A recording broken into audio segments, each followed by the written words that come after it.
Good evening, everybody.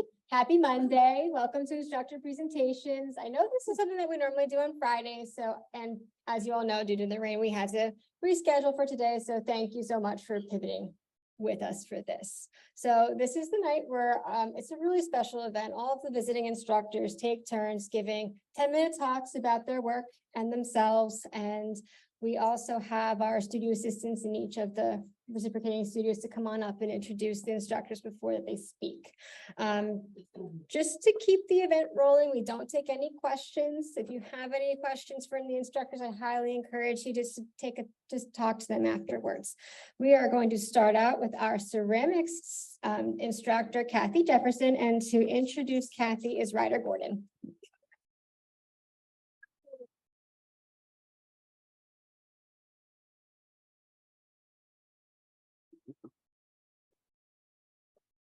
Thank you, Rachel.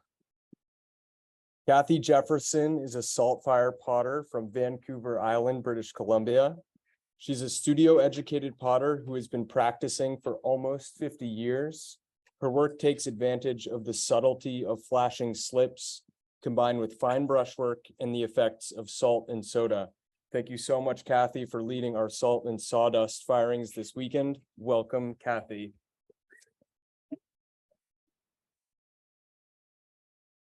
Thank you. Thank you, Ryder. So just first want to thank everybody for inviting me, people and coming here. I've had a great week. I've got a great class and been really enjoying myself. Yeah. So thank you very much for having me here. Yeah.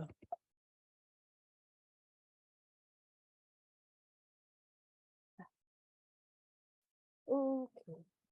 Let nature stun you and creative energy will flow into you without any effort on your part. So it's from the Reenchantment of Nature by Thomas More.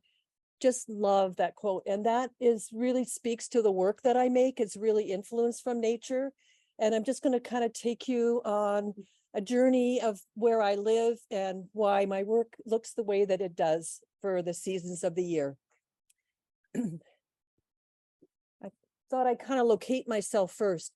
It's confusing, like British Columbia is on the west coast of Canada, and there's a big island, Vancouver Island, and then there's the city of Vancouver, right? So Vancouver Island. So I live on Vancouver Island, and you may have heard of Victoria. So I'm an hour north of Victoria on the east side. And you'll see that kind of lake that looks like a fish, and it says Lake Cowichan, and Duncan above it. I live between the two of them on the Cowichan River, and I've lived there for 15 years now. So you guys can hear me good at the back? Yeah, yay, yay, so happy about that. So I lived in North Vancouver until 15 years ago. My husband came home one day and he was done, so done with the city. He's a fly fisherman. He said, we're gonna move on a river, and we did. So we live on the Cowichan River now. And we built a house 15 years ago. So the house is the top left, studio is underneath, galleries above, and then my kiln is in the front on the top right there. You can see the house about 10 years ago, we built a suite for my parents onto the house as well too. The top two slides are pictures of the studio that I work in every day. My last studio was like the size of a bedroom. And so this one is larger, and I'm like, we live on an acre and I live in nature. It's a forest. So I get to look out at nature, and that's Hardy on the right. And up above is the gallery, those two pictures as well.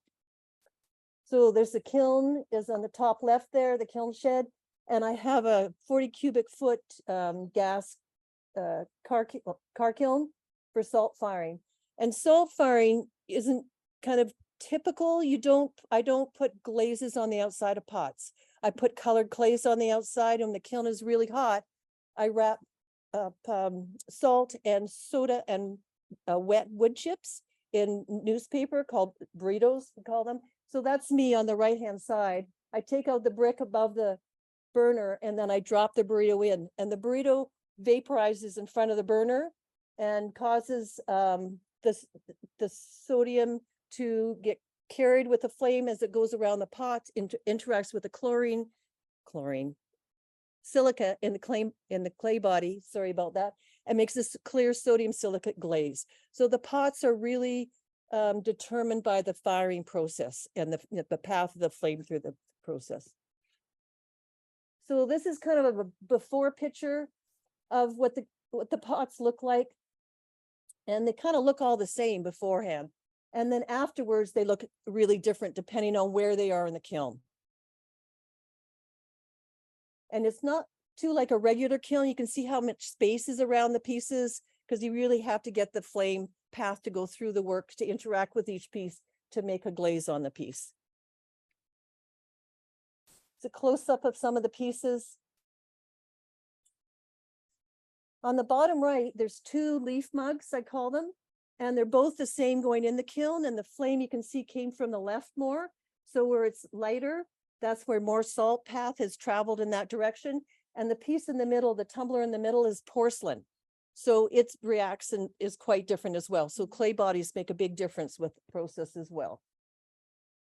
The path, as I mentioned, makes a difference, and you get this orange peel surface on it, and it's, or fish skin people call it, and it's quite tactile, like to hold mugs and to use the pieces made out of salt from the salt frying process are really quite wonderful. And the same piece, the backside of the piece, and that's like a lotus pod decoration.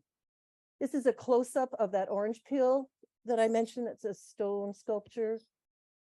And this is my backyard. It's a spring in April, and these are fawn lilies, erythronium, and it's the first native flower to bloom. And you just realize that life is going to happen again. So there's kind of a succession of spring flowers that happen: chocolate lilies, shooting stars, trilliums. Our tiger lilies are really little. You guys you have big lilies here, right? I've noticed camas, and the ginger on the bottom left as well too. And it's you have to look for that ginger under the leaves, but it's a really nice little orchid. So what I see around me and when I walk in the trails where I live really influences what I do. So this is a sculptural piece on a floating shelf, and the pieces are only about 1 inch thick. So it's the native flowers on there, honeysuckle on the right. Yeah. And again, the flowers and the pieces as you go around. I have the chocolate lilies and the fawn lilies and the ice bucket up in the top left, and then the same with the vase in the bottom left, the 2 pieces as well. As you go around the piece, I often do different spring flowers, trilliums up in the top right, and then the box with some fawn lilies as well. And the ferns come out in the spring, and that also inspires me as well too. So there's another shelf piece with ferns. And then the pair on the right is they're recent sculptural fern pieces of mine, and they're about 18 inches to 2 feet tall. And this is this season, this is summer on the river. And we have a drought right now, and there's only like, the water level is really low right now. Really have had no rain since May. And this is a close-up, this sculptural piece, a close-up of leaves with the veins. And canoes is what these pieces get called. So think of the grasses and that, and in the water stuff. So that's what that's come from. And then there's fall. So we don't get the colors that you do in the east, but we have a lot of maple trees. And some years, like that's good color for us. So it doesn't glow like you guys. And forest trees in the sculpture. And this is the colors that I'm really looking for, that honey color in the top and that rusty tone in the bottom. That's when I get that happening in my kiln, I'm really happy. And it's elusive, I got to tell you. It's always keeping me seeking to get it and get it more often on pieces. This is a raindrop piece. So in the fall, the rain comes back again. And I live with this Ducabor seed sifter on the right, and it's handmade and hand forged from a single piece of wood and made round, and the handles are hand carved. And I love that they're sifting seed and chaff, right? But they just haven't stuck holes in it. They've stuck like holes in the pattern of raindrops when they fall in the water. So that's the influence of the raindrop piece, the vase on the left-hand side. Fish spawning on the Cowichan River, and dying in the fall. And in the winter, we do get snow sometimes as well.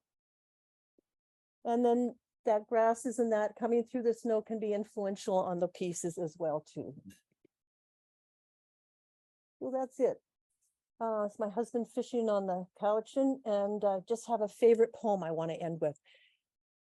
Everything is connected, everything changes, pay attention. Thank you.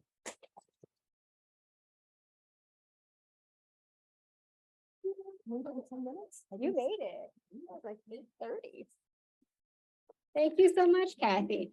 Next up, our fiber instructors. We have Bob Lanaghan and Matt Yanchuk, and to introduce them is our fiber fellow, Elizabeth Kaiser.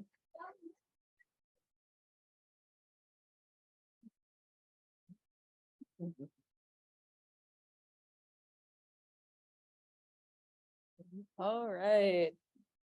Bob Lanaghan and Matt Yanchuk are based in Brooklyn and upstate New York. For the past 7 years, they have run Jackpie Fibers, their business specializing in eco-printed natural fibers, shibori, and other natural dyeing, and hand-spun yarn. Welcome. Hello, and thank you for having us here. It's been a really wonderful week. We've had a wonderful group of students that we're working with. So what we do basically is we are taking plants and flowers and leaves from the area where we are, and we are mordanting cloth, and we are placing the leaves and flowers on the cloth, rolling it up on a dowel or some other object and steaming it, sometimes placing it in a dye bath. And the resulting outcome is the impression you see in the right-hand image. Now, this week, we've also been experimenting with different types of mordants. And for those of you who don't know what mordants are,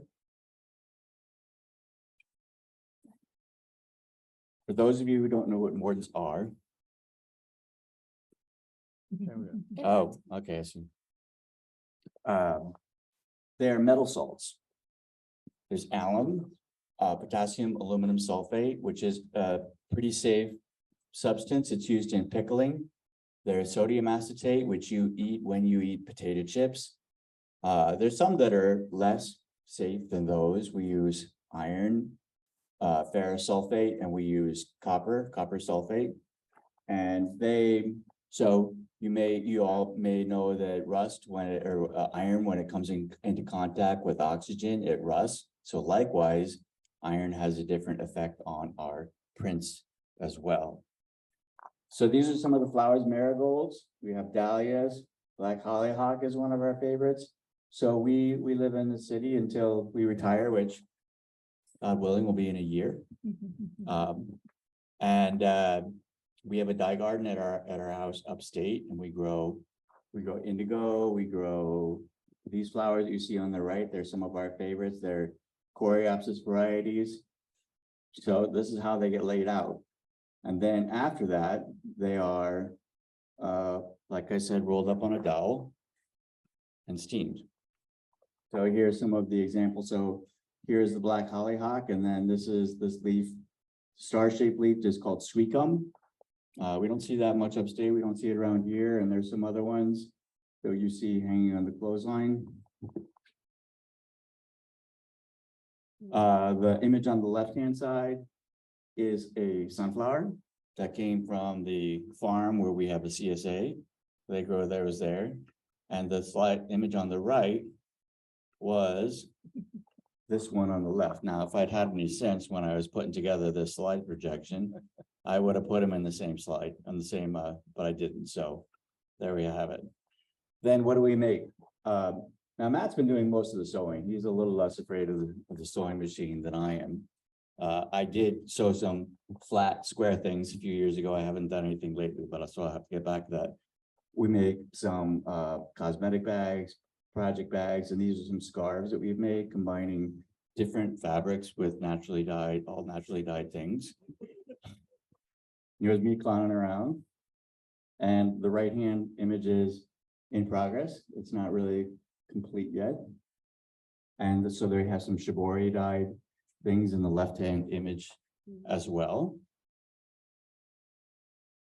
I also have to just stop and just acknowledge the creativity and the artistry of some of the students here. You know, this is kind of the thing we do. And this week, we have seen that these young people will take these plants and they will do all kinds of things with them that I would have never imagined that we do. And they are not afraid. And I'm so proud of all of them and so honored to be part of their work and showing them some of these techniques. So we also have worked on paper, watercolor paper, which you see there on the left-hand side. And we mordant them a similar way to as we mordant the cloth. The cellulose fabrics, cotton and linen, they're mordanted a little bit different than the protein fibers, which is like silk and wool. So the middle part, Matt's really responsible for all of that. You know, as we learn some of these things, we take a look at them, we were like, we just want to like throw them away, but they don't have to be thrown away because we've discovered that there are other techniques like shibori and patchwork that you can use to, well, give them new life is really what I was thinking. You want to say something? No. So this was right outside. This is an eco-printed car. This was right outside of our apartment that, so, you know. It's like the tannins from the leaves, I guess. Yeah, it's the tannins from the leaves that land there. Found object. And here, so one of the things that we've been working with this week too is called carrier blankets. So the middle thing is just a chamois fabric.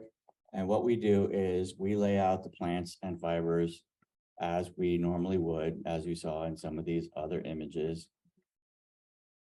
Like these, and then use the cloth is not mordanted. So a mordant, also what I didn't say is, if you don't mordant the fabric, the dye will just sit on top of the fiber and will wash away.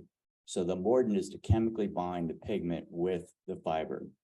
So the carrier blanket is not mordanted, and it is soaked in a dye bath. And we had two this week, a combination of Brazil wood and madder, which gives you know, orange to pink, and logwood, which gives the purple you've seen in some of these other images. And we set that on top, and we get color, and it's a whole new palette. It's a whole new outcome that's really wonderful. And the students have like taken it and they run wild with it too. The other thing that we have been doing this week is we're wrapping most of the time around a wooden dowel. And we brought other objects around which to wrap. We have rusty cans, like old rusted coffee cans, soup cans that are rusted, copper pipes, found iron objects. We have a railroad spike. We have a long spike that's about, I don't know, 10 to 12 inches long, and a bolt, an old bolt that people are wrapping around. So then that iron in that rusty object interacts with the cloth and fibers to give new colors. Now, Matt didn't really want to talk, but I'm gonna give the microphone over to him. And you could say what you want, but I think we should hear from him, don't you? Well, I want to thank Peters Valley. Go in front of the camera. Oh, I want to thank Peters Valley for inviting us to do this workshop. I mean, it's great to get out there and show people what we do, because it's a little bit magical to see what develops as you're, you know, using materials. Like we've found new things, you know, part of the process is going out and seeing what's in your surroundings and learning about the different leaves and flowers that will welcome you with color and pattern. And that's it. I don't know.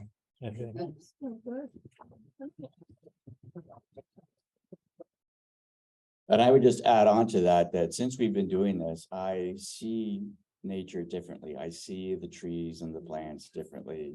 And I have a different relationship with my surroundings than I did before doing this. And I too want to, say thank you again. I'm very grateful that we had this opportunity to be here and hope to see you again soon.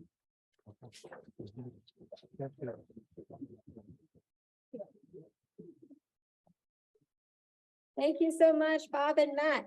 Next up, in the blacksmith shop, we have Nick Rossi, and to introduce Nick is our blacksmith assistant, Andrew Welton. Hi, everyone. So I met Nick at my first craft school class a couple of years ago, and he friended me on Facebook afterwards. So being friends with Nick Rossi on Facebook for several years, I've learned 3 things. The first thing I've learned is that whenever you do something cool, or maybe even not that cool, Nick is there in the comments to encourage you to say something nice. He doesn't just do that for me, he does that for everyone, and it's awesome. Second thing I've learned about Nick is that if you have a question as you're growing in your craft and you're like, I just can't find the answer to this question, if you ask Nick, he will help you. Nick is one of the most community-minded people that I've met in blacksmithing. He invests so much in trying to build everybody else up. And the third thing is something that I knew already, and that is that Nick is much taller in person than you think he is when you see him on social media. Come on, Nick.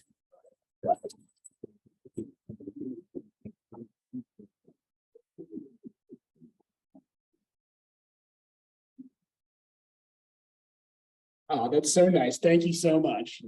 Yeah, the advice giving is only for knife making stuff, not like relationship advice or anything like that. But yeah. Well, anyways, my name is Nick Rossi, and I've been making knives for a real long time, 23 years now. And I've been teaching this since 2006, and I have a studio in Vassalboro, Maine, Central Maine. And I travel all over the country teaching people how to do this stuff. And it's really fun. I'm really like living the dream. It really is. It really is great. I am here this week to teach a workshop on how to make kitchen knives. And as a bladesmith, and that's what we're doing. This is a bladesmithing process. And what that is forging using heat to plastically move material to create a desired shape. And we have up here a process sheet or a storyboard, which is a step-by-step roadmap on how to most efficiently forge, in this case, a chef's knife. So these are the 9 easy steps on how to make a chef's knife. And this is done plastically. The metal is heated up, and when high carbon steel gets to a certain temperature, it gets very squishy, and it's just like working a piece of clay, except you're working it with a hammer. So there's force involved. But if you think of it sort of like ceramics, it's really very, very similar. And all the students have been really great, and it's just I'm so proud of them. They've really been working so hard. We were dealing with some pretty serious temperatures the first 2 days of class, so everyone had a great attitude, worked through it. So proud of them. So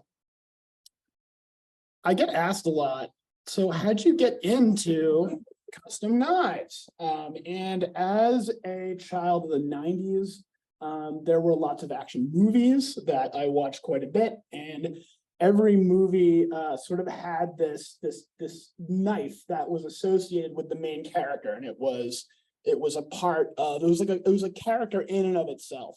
And I had like your typical like tough Italian American dad upbringing, and I really fell short of everything that he would like hope I would be at that point. And so these like movies and these sort of like hyper masculine, powerful figures like with these knives were something that was sort of like a refuge for me. Like they were like these like power objects that gave you agency, that you could do things, and they're all really pretty stupid if you check it out. It's pretty dumb.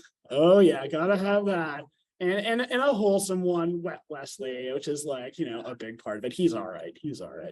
And so this is kind of what got me thinking about knives. And I think I read in a magazine that there was such a job as a custom knife maker. Like, holy moly, that's like being an astronaut or an F1 driver, like being able to make any knife that you think of. So that was kind of where it got in my head. I was lucky enough to get a job when I was 15 working in a retail knife store, worked there for 10 years. So I really got a jumpstart in the industry. But also, I've always done art. I've always been an artist, and I've always kind of wanted to be an artist. And the person that really made me want to be an artist is Georgia O'Keeffe. And, you know, she is just great. And also, like, you know, she had the whole aesthetic, and I thought she looked really cool, which was a big part of it. And you know, her work's just amazing. And I thought that, you know, I saw, I think it was like Georgia O'Keeffe Portrait of an Artist. I think it's on YouTube, and it was this documentary about her. And I watched it and I was like, man, I want that to me. I want to be a professional artist. So that was kind of, those two things were kind of pushing me to follow this lifestyle that I now do professionally. So kitchen knives is mostly what I do. So I love to cook. I love to eat at least as much as I like making knives. This is sort of a cross section of the styles of kitchen knives that I make and do make. And also, people like kitchen knives. Cooking is a thing. Like, people want to, you know, people like working with whole foods. They like preparing their own meals. It's kind of, it's become a cool thing. And like, you know, of course it's cool. It's wicked cool. It doesn't really get much better than making your own food. It's great. And knives, a good knife will encourage you to use fresh garlic and to use fresh ingredients. If it's easy to prepare those, then you will make better food. So that's kind of my pitch. I really like contemporary styles, you know, clean lines. I really keep these super simple, like kitchen knives. I kind of like thinking like writing a really good pop song. Like, it's pretty stripped down, but when everything is right, it is like just right. It just sings. So paring knives. So paring knives are sort of like a humble thing that we all kind of use, and I make quite a few of them. And there's something to be said for like the tolerance of tedium of doing simple processes over and over and over again. And like, I make a lot of these, and it's the same thing over and over and over again. And there are times when, you know, it feels maybe a little bit like work, and that's okay. And repetition is the foundation of a craft of blacksmithing and bladesmithing. It's how you get good. So this has allowed me to make knives over and over again, has really allowed me to get faster and better and more consistent when I'm doing maybe things that are more fun. And so this is, these are pattern welded paring knives. So you can see the blades have many layers, and you can see light layers and dark layers. And the lighter layers in the blade are a high nickel steel, and the darker layers are a high carbon steel. And they are forge welded together. And they're forge welded together and folded sort of like puff pastry. And it's polished and etched to reveal the pattern. And it just, you know, just this beautiful natural pattern. And it's sort of based on a lot of you know, Japanese techniques and migration era European techniques, and it's just really fun to do. And I love the effect. I just love the organic effect of it. And more kitchen knives, got some more pattern welded stuff. I use some found materials. The knife on the bottom is made with wrought iron, which is a pre-Bessemer process iron that was used for more or less absolutely everything. And it's not made anymore because we've found ways to make better steel faster. But it has this beautiful grain to it. And that was some chain that was dragged up by a scallop fisherman friend of mine off the bottom of the sea in Maine. And it's kind of got some provenance. It's really beautiful, and it's a material that they don't make anymore. And that material in and of itself would not make a good knife. But in fact, I used a blacksmithing technique to add an edge of high carbon steel, which would be a high performance steel. So I had the beauty of the wrought iron with an edge of high performance steel. So it's still a very high performance knife. So kind of the best of all worlds there. And so this is a dagger that I had to make as a part of my my American Bladesmith Society Master Smith rating. So I'm like one of 108 master bladesmiths in the world, and they're all pretty old. So like 2 people get their Master Smith rating, and like 2 of them die every year. So it sort of like hovers around that number. And it really, it's a pretty arduous process that involves a performance test, and you have to present to a panel of judges 5 knives, and one of them is a European quill and dagger. And like, I don't really like to do anything half-assed, so I got a chance to check out some original Renaissance era daggers at the Deutsche Klingen Museum in Solingen, Germany. And I got a chance to like actually put my hands on them, which was really, really pretty amazing. And I take a lot of inspiration from original objects. I find ways to weasel my way into getting to hold them and measure them and document them. And this was a design that was based off a traditional way of how knives and really everything, like, you know, architecture, most objects were designed during the 18th century or 17th century. And I got a lot of help with this from my friend Kevin Cash, and this is sort of based off the Fibonacci sequences and the modules that they would use, and it came out pretty good. So I can't even really take credit for the design. It's pretty traditional. And that is the finished piece, and it's a pattern welded blade and more antique C chain from the floor of the state. So that was the finished piece. This was the whole set. And again, it's kind of a contemporary look, which a lot of those master bladesmith guys aren't really too crazy about, but they pass me anyways. So this is my, like, making these knives is like, this is my idea of a good time. I had a lot of fun with these, and experimenting with different shapes and really nice that, you know, I do a lot of sort of production kitchen knife work. So it's nice to really put some time and have some fun doing this stuff. And I like to really push myself with materials. The weird crunchy yellow thing on the left there is a piece of titanium. And I got it in my head to make a one-piece titanium handle for this blade. And so, you know, if you picture the piece of titanium like a hot marshmallow, and there's a punch right above it, and that, if you think of that like a hot screwdriver pushing it into a piece of marshmallow, and there's a cavity that the tang of the knife goes into, and it's a solid piece of titanium. And I kind of like to push myself with materials and things that shouldn't work. And, you know, I like when people don't think something will work, and I can make it work. And spite is a big motivator for me. So,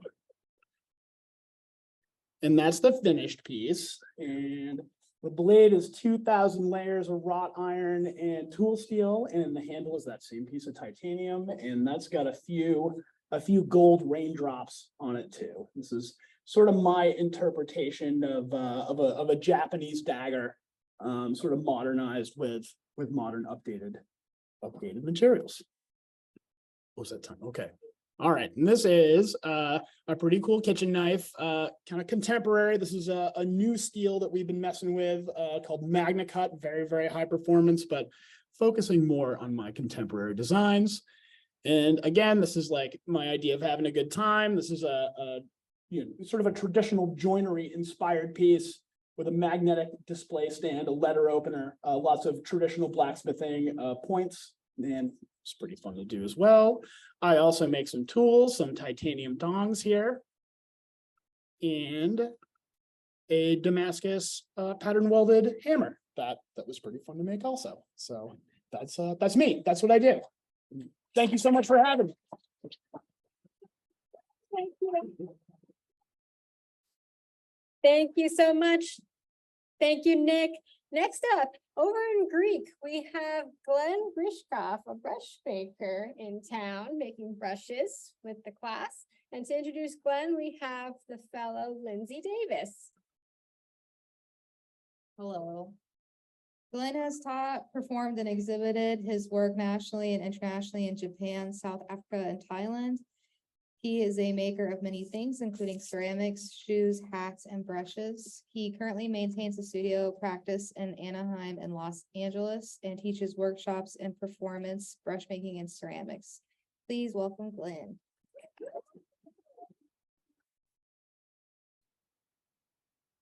Well, I'd like to thank you, Lindsay, for making me feel comfortable here and all the prep work that you did beforehand.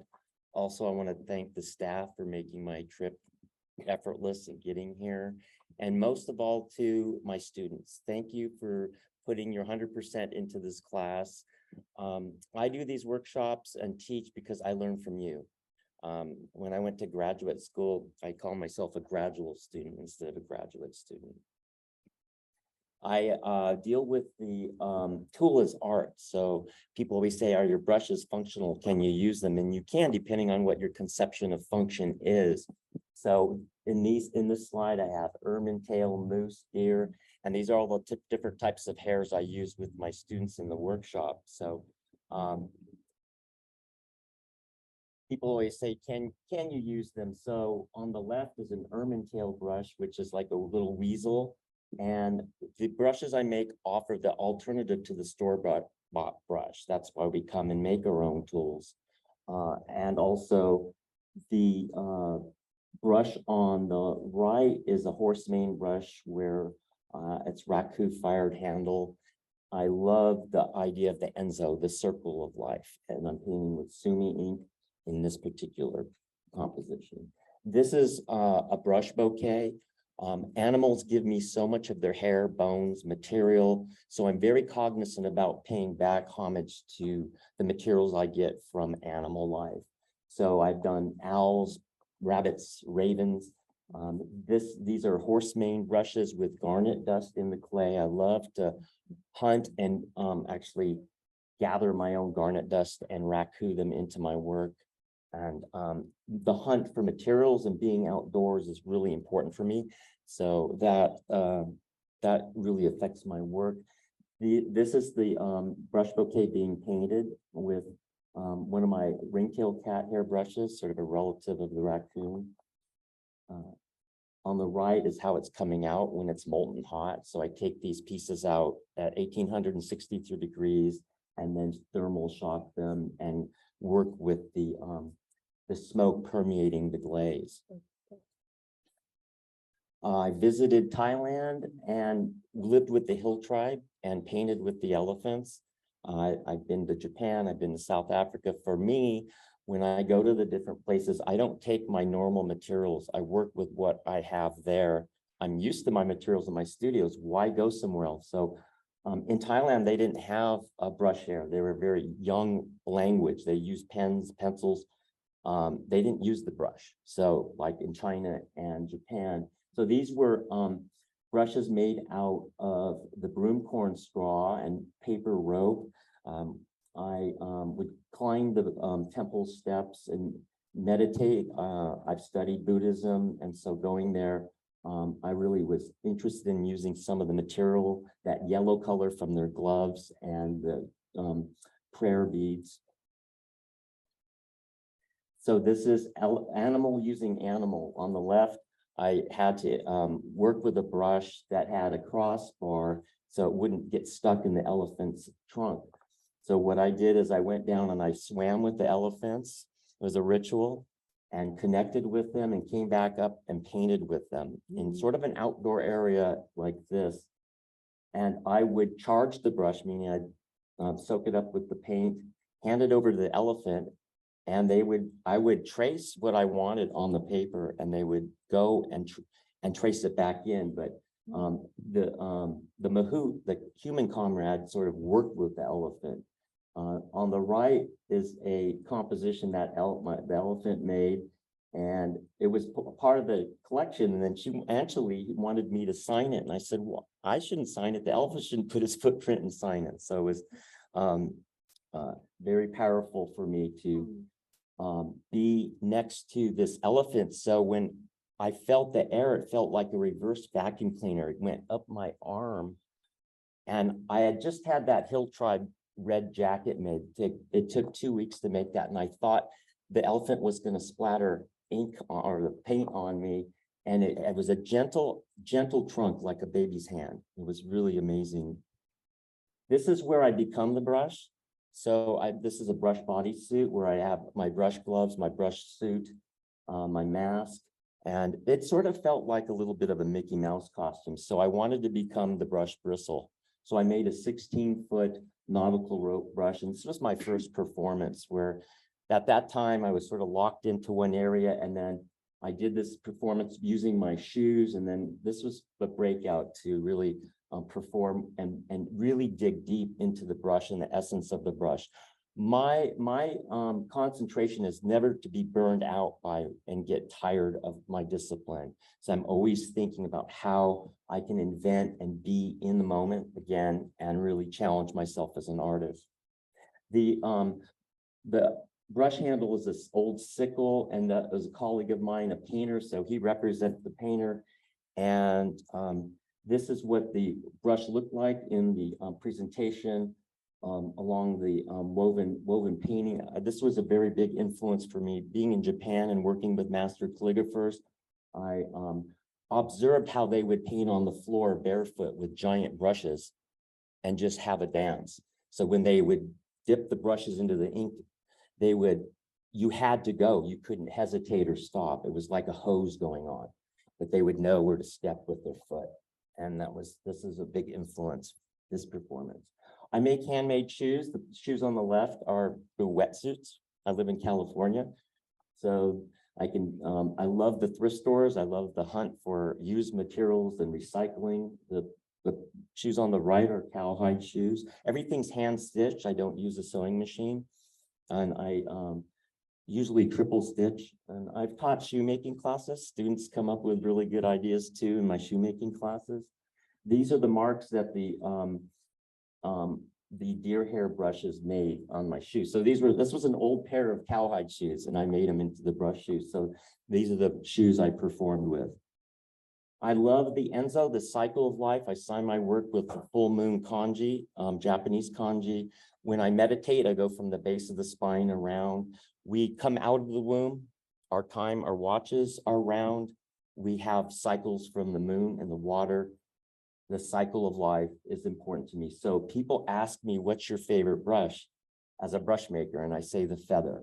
They say, really? Isn't this complex brush? And no, it's the feather, because it creates this beautiful broad stroke, a monumental stroke, and it also offers homage to the bird's flight. Or I use different feathers. I don't know if the bird's alive or deceased, but in a sense, it's the energy of the bird that comes through the mark. And often I leave the feather on the composition as a residue for the work. And my students today made Enzos with their feathers and got to feel that passion. This is where I did a giant Enzo. I carried this giant horsetail hairbrush in. This was at Oxnard College. Did this performance in front of a large group. And then I made a jacket and pants. So for each performance, I used an artifact from the previous one. So there's a thread that goes throughout my performances. This is a brush that changed my life. This is a brush I made in Tokonami, Japan. And this is bamboo root and a skunk tail tip. And there's something about the simplicity, wabi-sabi, beauty in the imperfect. The closest we have here is rustic. But that's very important in my work, and also the Mingei movement in Japan, the art of the unknown craftsman, where things were intrinsically built with high quality materials and craftsmanship without the pretentiousness of a signature. So those are two things that I really love about the Japanese culture. Finally here, mentorship is important for me. I've had very powerful mentors in my life. This was my Oma, my grandma. She fled the Bolshevik Revolution on camelback to China, and my father was born in Beijing, China, so he spoke and wrote Chinese. I watched him grind his own ink and paint with the brush as a little child. So in his heart, he was a white Russian, but emotionally, he was Chinese. That was his basic core. So Oma could cook a meal out of dirt. She was that amazing energy. And she fled the Mao on the second to the last boat out with my father and my aunt and came to America. So if it wasn't for her, I wouldn't be standing here. And so that's it. So thank you very much.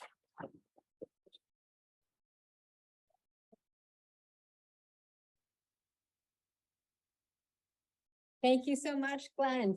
Next up in the wood shop, we have Matt Monaco. And to introduce Matt, we have Katie Bedstole. No, You're done. Oh, I'm so sorry. Please come up the next assistant. We have Laura.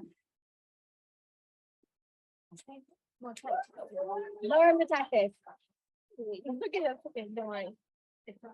Hello. Matt Monaco is a full-time production woodturner and teacher, and he is fantastic. He has me and Timber, who have never made a platter in our entire lives. Now we both have a couple of platters on our hands. He's a contributor to Fine Woodworking magazine, and he cares about raising up the next generation of woodturners, has deep enthusiasm for helping people get to the level that they want to reach in their craft. Thank you for coming and for all your wisdom.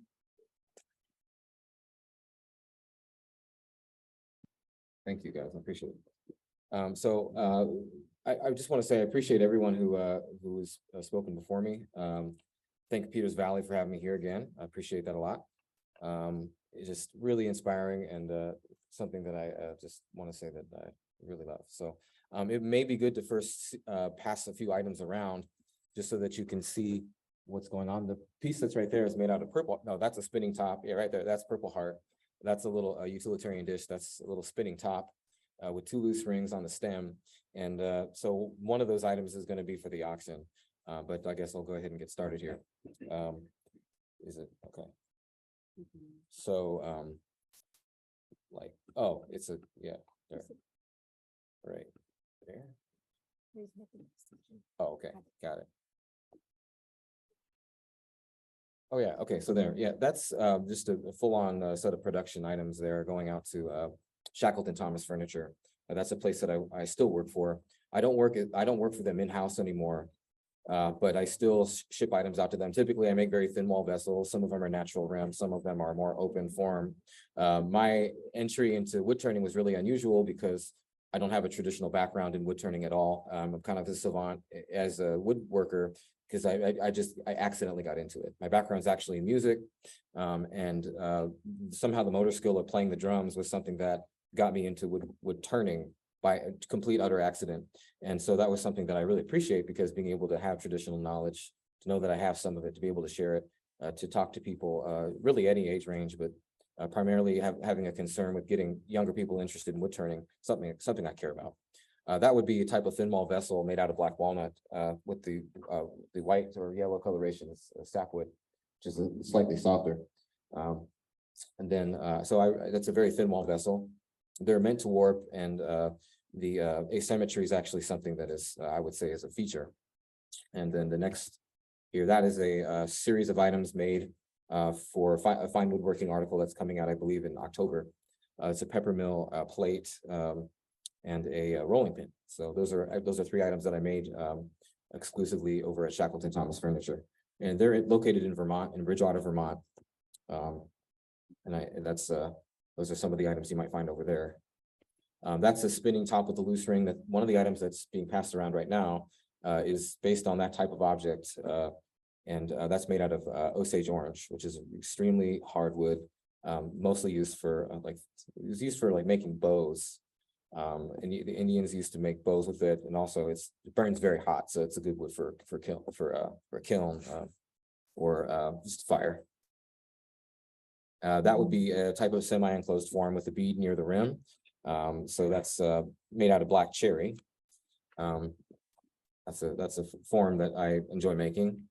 That is a interior design company near my home in Springfield, Missouri, that purchases my work fairly regularly. So I have some platters there. The class that we've been having this week has been based on making platters. So the 2 platters in the back are similar to what some of the work that's been going out on the floor in our workshop is entailed, and just really good class. People are doing very well. That's in the shop with some, those are just roughed out pieces that need to dry when woodworking. I'll speak namely about wood turning, is that you're working with either green or unseasoned materials and also dry materials. In this case, have to dry the material out. So these are pieces that I have to rough out and essentially core out the center so that I can then eventually turn these into finished pieces. So don't always work with green wood, or if I do, sometimes the point is to get pieces that are roughed out that are thick enough to then put back on the lathe after they've dried over a period of time. After that occurs, I can then actually return the piece because they're thick enough because they have the mass in them to be able to turn a second time. So that would be another grouping of items. So that's like, it looks like a morning and an afternoon if I'm actually working. That's some of the material I have. I love wood, I love trees. Yes, it's a good thing. And those are silver maple logs. So where I live out in Missouri and near the Ozark Mountain Range, really wonderful, beautiful materials to work with. So I praise it. I praise the material. It's beautiful. And then that's coring some bowls out to get a nested set where essentially I have one half of a log, turn an exterior, and then I'm able to core out individual sets of them as well. And I can either sell them as a set or I can sell an individual item. But that wood is cored out in its green stage or unseasoned stage.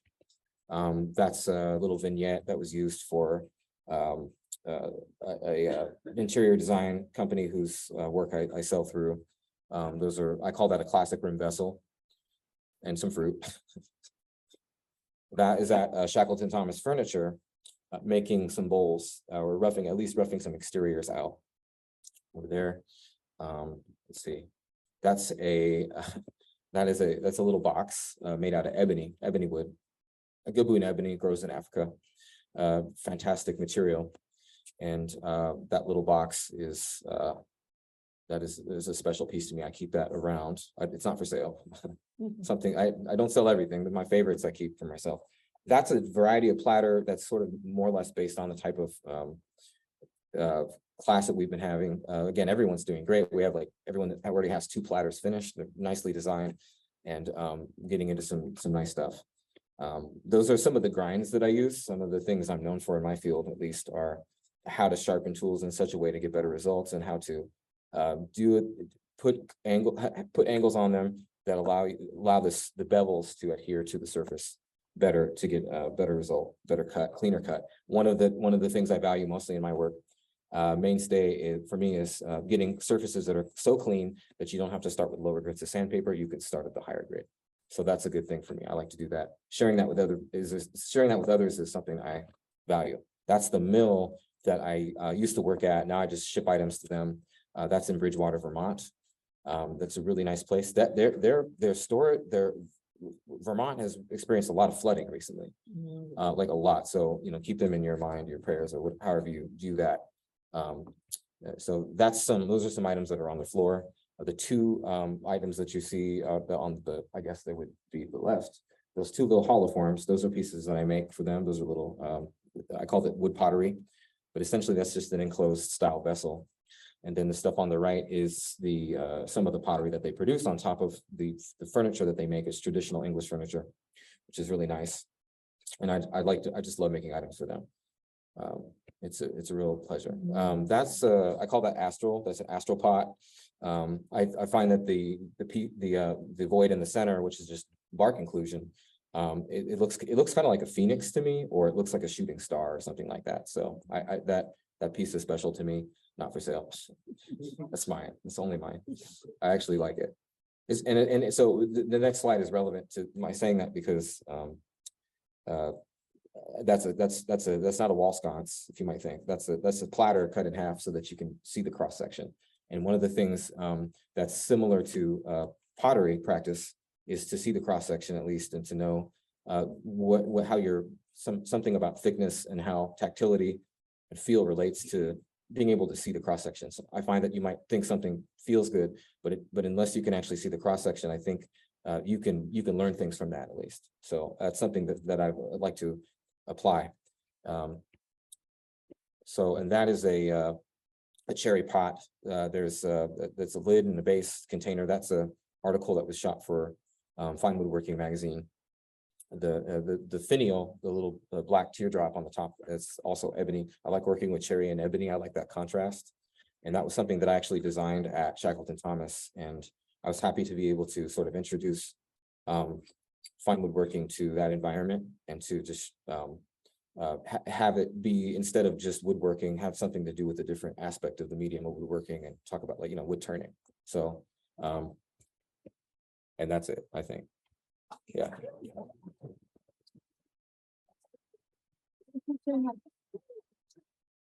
Thank you, Matt. Next up in the fine metal studio, we have Funlola Coker and we have Kim Natkin to present or to introduce. Funlola is a metalsmith joining us from lovely Beverly, Massachusetts. She studied sculpture at Memphis College of Art, has taught and attended other craft schools like Penland and Haystack, and has a BFA in metals from SUNY New Paltz. We've had such a blast this week, so please join me in welcoming Funlola. Thank you, Kim. I'm not saying this to sound pretentious, but it's an MFA from SUNY New Paltz. Sorry. I got my BFA at Memphis College of Art. So I'm Funlola Coker. I am a metalsmith and sculptor, as it says. And going to start with where I come from because this is relevant to my work. I'm from Lagos, Nigeria, the little armpit of Africa. And this is my family, also relevant to my work. I'm the one being carried in both pictures. Have two brothers, and a lot of my work is not necessarily colorful, but a lot of the work that I've done just in general is inspired by color and pattern and the things that I see around me, like most people.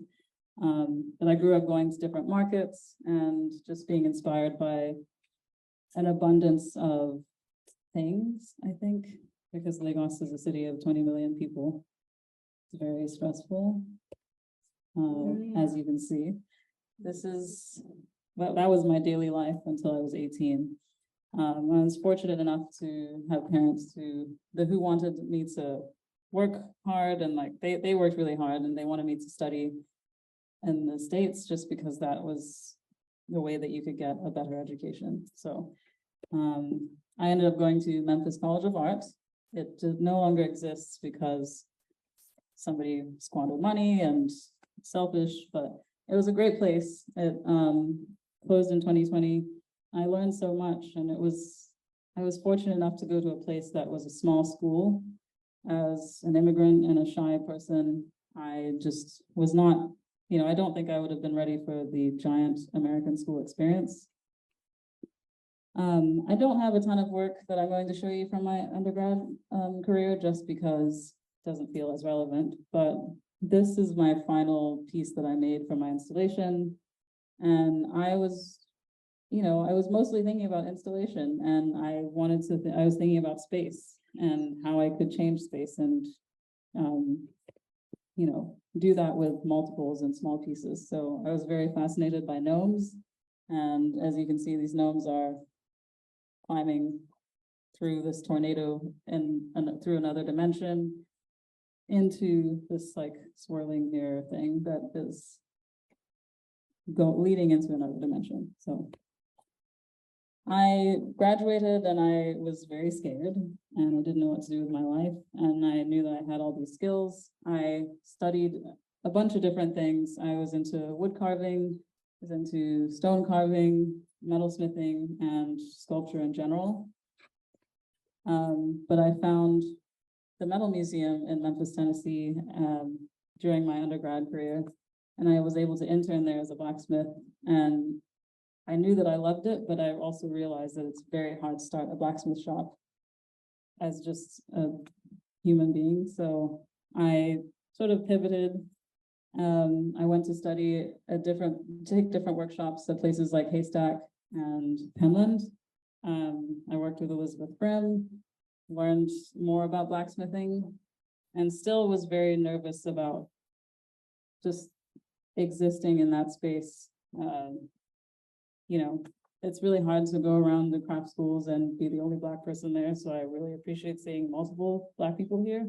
But yeah, I decided that I was going to pivot and try to make jewelry because I had never done that before in undergrad. So I started making polymer clay jewelry, sculpting it. I really enjoyed the tedium of making tiny little sprinkles, tiny avocados, tiny succulents. And while I was doing this, I was also making hunting decoys at a local hunting decoy place in Memphis. It's something that I didn't know existed, but I was able to hone my sculpting crafts, like work with mold making, carve plastic, do all these different things that I had never done. But it got kind of tiring, and so I decided that I was going to try to make enamel jewelry. And I realized that that was probably not my thing. I've gone through quite a few things that I was like, okay, well, I've done that for a couple of years, didn't really enjoy that. And so I just started moving towards spoon making or object making, working with functional objects and pushing the designs while still making jewelry. And messing around in my studio and doing all that kind of led me towards thinking about grad school. And I was still going to the craft schools and taking workshops there. And so I decided that I was just gonna do it and go back to school. And I was really nervous because I felt like I wasn't smart enough to go to grad school. And that's obviously not true. I feel like anybody can go to grad school. So I started working on these ideas that sort of I was thinking about the fact that I hadn't been back home in almost a decade. And I knew I really wanted to make work about it, but I was also thinking about making work with my hair. And I knew that I never got the chance to make contemporary jewelry in undergrad, so I started to do that in grad school. So I spent a year working on, just learning how to make functional jewelry or contemporary jewelry. So making brooches and still also thinking about objects. And as I was making these objects, I realized that that was really where I wanted to push my work. So I started working on more sculptural pieces, which led me to my current work, my thesis work, Slippery Spaces. It's about navigating your experience as somebody who lives in the in-between world, not just as an immigrant, but as a queer person thinking about myself living in the in-between. So I have some of these tests that I think this is going to work this way. Oh yeah, here's me working with pewter in my studio at New Paltz. I really love working with pewter just because it's so freeing and loose, and it feels like you're working with metal, but it doesn't feel like the traditional way of working with metal because you can do it in your dorm room, which is what I did in undergrad. You can cast it on the stove. It's very hands-on and just direct. So I was carving these linoleum blocks and taking molds of them and just making weird things. And that led to this piece, which is made from fabricated pewter and then carved foam and foam coat and paint and sand. There's a close-up. It's supposed to be a representation of captured breath, but my grad school professor calls it the potato. Here's another piece from there. I'm gonna sort of move through these quickly. So I was also going back to stone carving and thinking about just making pieces that brought me joy, but also thinking about texture and how texture is sort of a grounding force in as a way to remember, as something that you can use channel memories, basically. This one's kind of important just because it's where I first started working with electroformed braids, and I will show you the electroforming process in a bit. That's me covering the foam with foam coat. So this is the electroforming process that I've become sort of obsessed with. I've been using it a lot in my work because I find that it's a way to work with metal, but it feels more sculptural. And it also produces lightweight sculptures. So if these were to be cast in bronze or iron, they'd be really heavy. And my goal is to work towards creating sculptural installations. So I'm thinking about immersive spaces and creating these spaces that exist in my brain, bringing them into reality. So all of these objects exist in that space, but not quite where I want them to be yet, just because I was working within the gallery, the school gallery or museum. As you can see, this terrazzo floor is not really what I would like to present my work in, so I am working towards that with a solo show that's coming up this fall. So now I've graduated and I just have been working on handcrafted objects, things that are not necessarily functional, but kind of functional. So I'm working towards that solo show in the fall where I can produce those immersive sculptures. And there's me and all the information you might want. So thanks for listening. Thanks, Peters Valley, and all my two students. You're great. And Cam. Thank you, Funlola. All right.